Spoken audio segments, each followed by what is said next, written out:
Hello everyone, Fuzzfinger here, and it's probably a bit delayed for you, but I'm going to say Merry Christmas to everybody because at the time of recording this episode it is Christmas Eve, so this is going to be my final episode recording before the holidays, but because of the way I've got things scheduling you shouldn't notice a gap. In fact, it's probably going to be a few months before you even get to see this episode, so I'm really trying to stay on top of things for this Final Fantasy VIII walkthrough / let's play so that we don't get a repeat of what happened last time where the series kind of died. And I wasn't happy with that anyway, but you know, we seem to be doing quite well this time, and I'm actually really enjoying this playthrough, and I hope you guys are too. Don't forget, if you are, you can just hit that like button. So we're going to be starting today by heading to the Deep Sea Research Centre. This is an optional area of the game. I mentioned a couple of episodes ago that we are doing a lot of optional content at the moment. In the last episode we collected a brand new Guardian Force in the way of Cactuar, and today we're going to be getting another Guardian Force. So when you're ready, make sure you load up into the Ragnarok and fly down to the southwest corner of the map here, and there's this secret location which we can fly to and kind of try and land on with the actual airship itself. There we go. And there's a couple of things we can do here. In fact, there's a couple of Guardian Forces we can collect, but we're only going to be collecting one for the time being. Since there's various reasons for that which I won't go into at the moment, but one thing you should bear in mind is that you do need to have some quite beefed up characters in order to handle this area. The reason for that is that all the enemies are 15 levels above what they would normally be per your character level, so just bear that in mind, that things are a little bit tougher. But if you've been following the optional content that I've been putting out, then we shouldn't have a big problem going through the area. So we get a little scene before we head on in.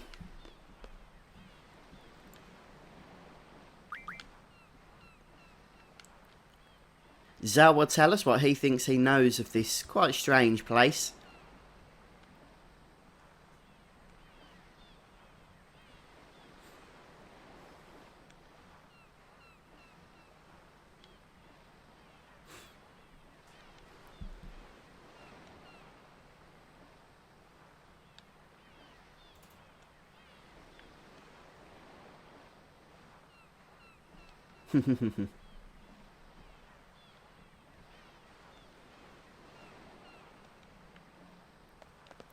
So before we head on in, just make sure you're equipped. And there won't actually be random enemy encounters in the first part of the base where we're going to be heading to today. But there will be a couple of forced encounters which we'll need to be prepared for. So make sure that everybody has stop protection, either in the form of auto haste or by junctioning stop to status defense, and make sure that you don't have Mug equipped. You won't be needing that here, and of course everybody's going to need the draw command. It's also probably a good idea to make sure you can cast Shell and Blind either through magics or Guardian Forces.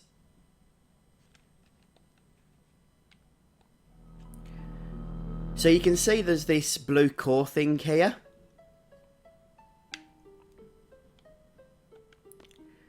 Now, interestingly, we kind of get that cryptic message there.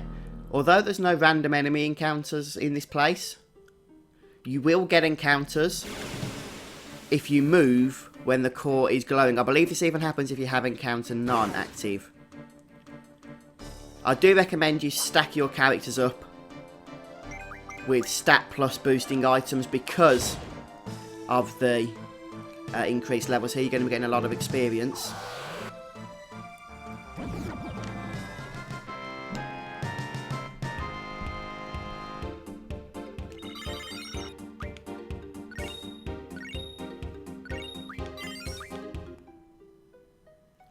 So it is just about taking your time, being patient, and then stopping just before the core lights up.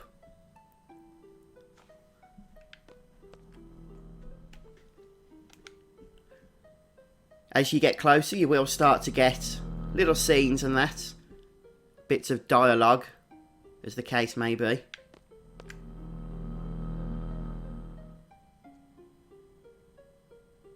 It does like to trick you at times, doesn't it? Looks like we're just about going to make it.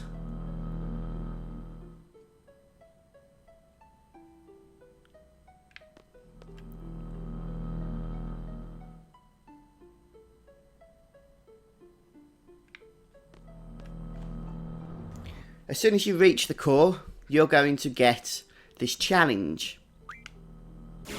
And it's against a ruby dragon. Somewhat challenging, especially because of the higher levels. You might be able to draw meteor from this guy. I can't. But I've already got maximum amounts of meteors anyway, so I'm not too fussed about that.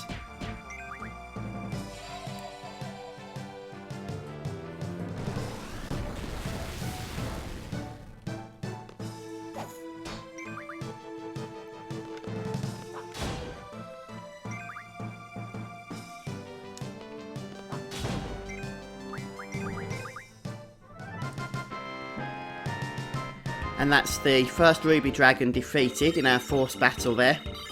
Nice amount of experience as well, just to boost us up a little bit.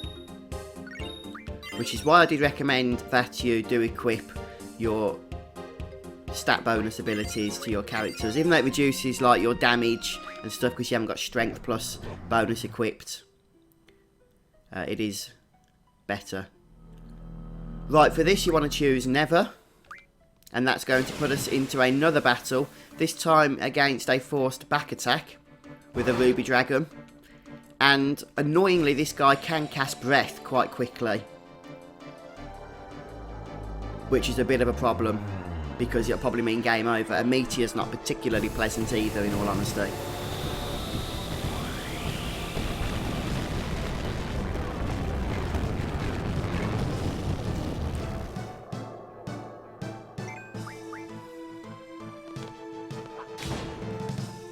But otherwise, it's pretty much the same kind of fight that we've just had.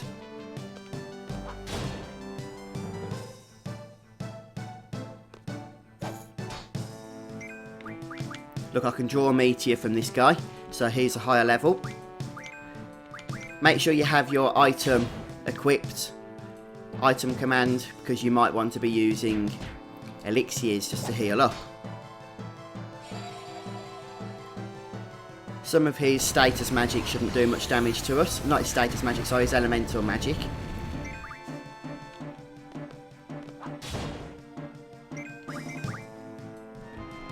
And that's the second battle done. That guy had a ton of hit points, in all honesty. But I did manage to get my elixirs off, so that's quite a good tip, that is. I think it's the, can't remember what card it was, but you refine one of the cards. I did tell you about it. And you get 100 elixirs, and soon we'll be able to get 100 mega elixirs as well through the same technique, which pretty much makes healing for the rest of the game trivial. I think every Guardian Force leveled up then. And we finally get this bit of chat dialogue, and we're going to go for the hidden option.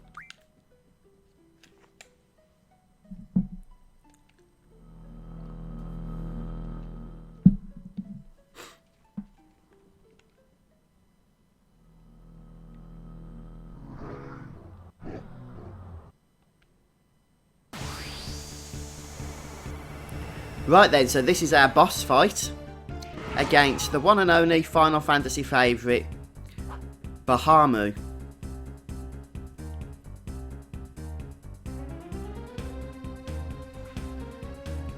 And we can recruit this guy, which is what we want to do. So first thing of note is that you can draw full life, and you should draw full life if you can. But actually, even before that, something to bear in mind is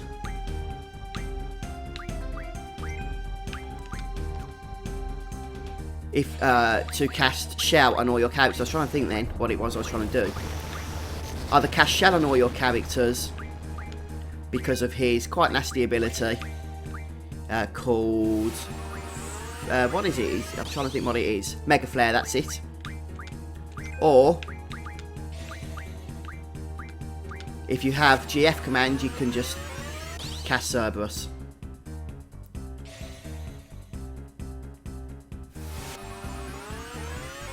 And you might want to throw blind on this guy. I don't know if it works through hitting him with your weapon, but it does work by simply casting it.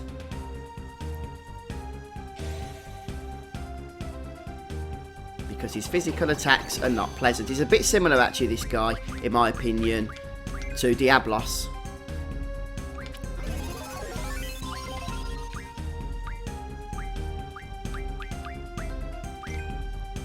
Did blind hit him? I think it already hit him, didn't it? We'll find out, I guess, when we get... Yeah, it's hit him, which is useful. And now we'll just start drawing full life. And his Mega Flare ability is a complete pain, so just, you know, bear that in mind.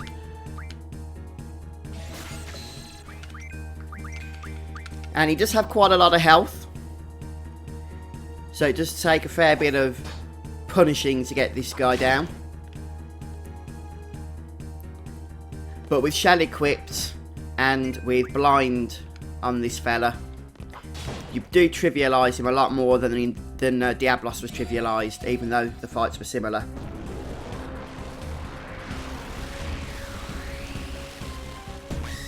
You might want to take the risk if you get down to low health to get some limit breaks off in order to speed things up. But obviously that's entirely up to you. And don't bother mugging that guy, since his mug and drop are identical anyway.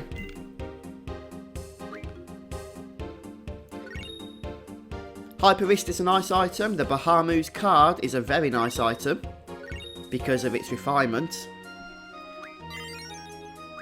And as a matter of fact, Bahamut himself is a very nice Guardian Force with some pretty darn awesome abilities. It's got to be said.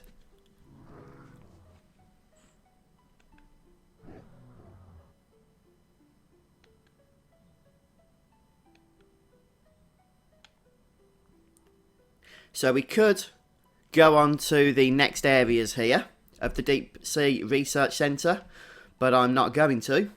We're going to do that later. For now, we're just going to equip our new Guardian Force, and I'm going to give him to our magic character, which in my case is Selfie. Bahamut, there we go. And in terms of abilities, he actually has ability ×4, pre-learned. So that alone is super, super powerful. You can give a character an extra ability, not to be snifled at, it's got to be said. And in terms of teaching him abilities, I recommend doing so in the following order. He already has ability ×4, strength plus 60% and magic plus 60% pre-learned, which is pretty awesome. So you probably want to go for boost because it's quick and this guy does a lot of damage. Then go for auto protect, very nice ability. And then go for rare item, which we are going to be using from time to time, though not a whole lot. But I do recommend getting it for the couple of times we will be using it.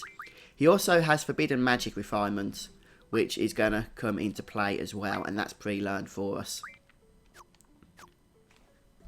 So another Guardian Force added to the arsenal. Wonderful. And as you can see, we only have one space remaining. There's actually another Guardian Force that we haven't got yet from the Cetra Ruins, where we recruited Tombury, but there's a reason for that. And I hope you haven't got him outside of my walkthrough, because I did tell you not to, and there is a very good reason for not getting him at this stage in the game until pretty much the end, in all honesty. So for now, if you've been following along, then this is what your Guardian Force arsenal should look like. And we could get this final Guardian Force now from this same location, but as I've said, I'm not going to. Right, after our little escapade into collecting Bahamut, I've just gone to Cactuar Island and farmed a load of Guardian Force abilities. If you go to the actual small island where we fought the giant Cactuar, then you can actually encounter up to 4 of the little fellas at a time for up to 80 AP per battle. Not too shabby at all. So I've spent about 45 minutes to an hour doing some farming, and I've got most of my Guardian Force's abilities now, at least all the important ones, which is good. And I thought it's time to head back over to Shumi Village for the traditional Ultima Draw. So, make sure you save your game, of course, and if the draw point hasn't yet replenished, which it might not have done, then just head outside and run around for a bit so that you can take enough steps in order to get this thing filled back up again. And make sure your drawing character is stocked to the gills with magic stat, and that they have a maximum of 85 Ultima. If it hasn't replenished yet and you can't be bothered to get it to replenish, then there will be plenty of opportunities later on to keep coming back. So 4 Ultimas is pretty darn shocking, so I'll be trying that again. 12, it's not the best amount, but I don't think we're going to get anything greater at the moment, since the draw point was still a little bit light purple. So I'm going to be happy with that for now. And we'll just give some of these Ultimas back to Selfie to max her out. And we've got 169 Ultimas now.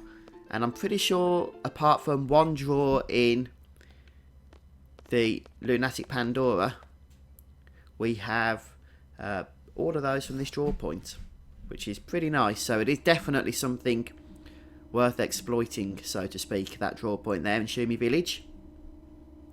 So why am I heading down into the village itself? Well, if you've been following my walkthrough and you've done the optional side content that we was doing earlier on here in this village, then there's a little scene we can go and view. Now, it's nothing tremendously exciting, but, you know, it's good to do everything, I guess, isn't it? So that's what we're going to do. We're just going to head across to the next screen. And up here.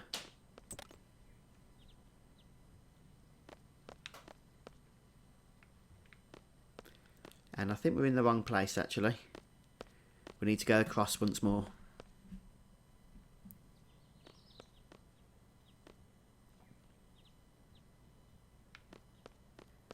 And it's either this room or the next one. Well, I mean, that's obvious since they're the only 2 rooms available. It's not this one.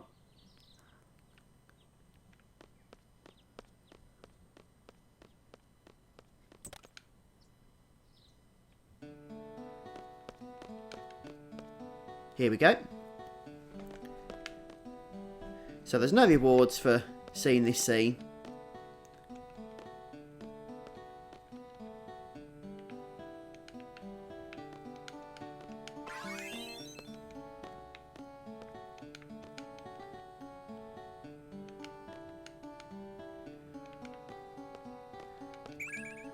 Don't want to draw the fire go. Oh no, Selfie needs it, look. And the statues all looking pretty awesome.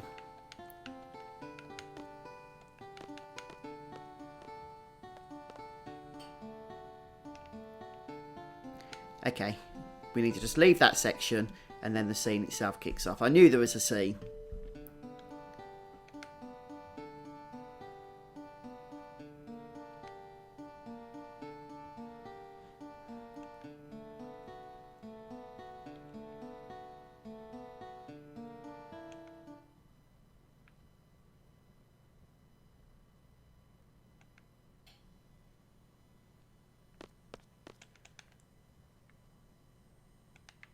So, even though I've said there's no item reward, which is true, there is a kind of reward, which I'll explain in just a moment.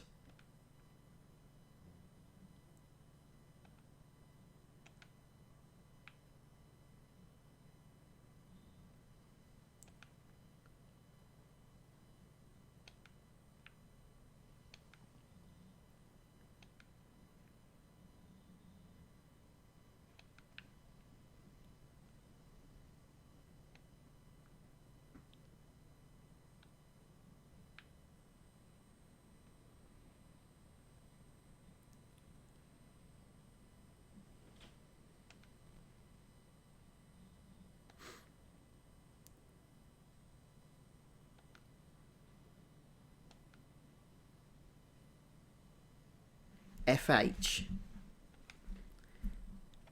It's a bit of a strange name, isn't it, for Fisherman's Horizon? I know, obviously, it's the letters for it, but it just sounds just weird.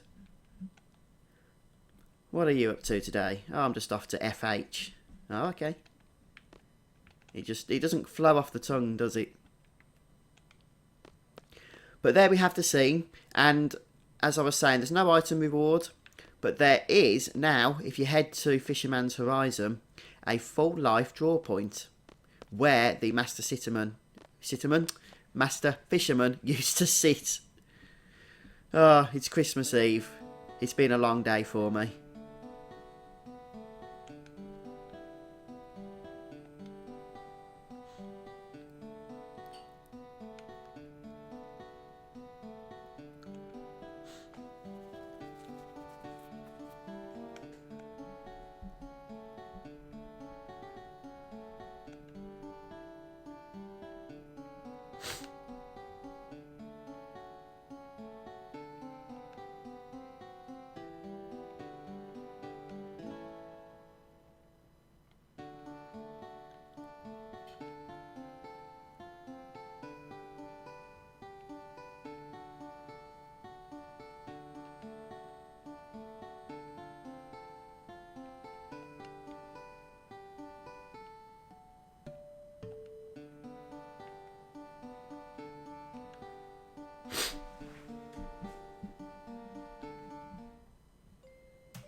And that actually brings the Shumi Village story to an end. Now, Shumi Village was completely optional, so it's possible you've actually played Final Fantasy VIII right through to the end and didn't come to this place once, which is interesting.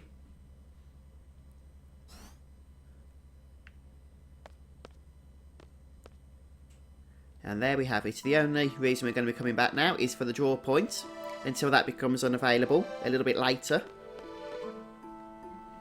But that's going to be it for me for today, folks. So thanks for dropping by and joining in. And please do come back next time as we continue on storming through Final Fantasy VIII. We've still got a lot of optional content to get through before we head back to the main story.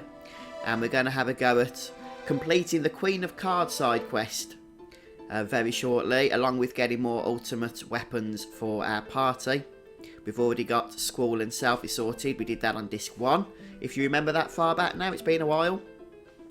And there's other stuff as well we're going to be doing, including some more side quests, optional side quests, and more refinements as well. So lots of good stuff to look forward to. And then of course we'll be cracking on, making our way towards the end of the game. Story wise, we are actually getting very, very close to that. So don't forget to hit the like button if you've enjoyed this episode, and subscribe to the YouTube channel if you haven't already. And I'll see you soon for more Final Fantasy VIII.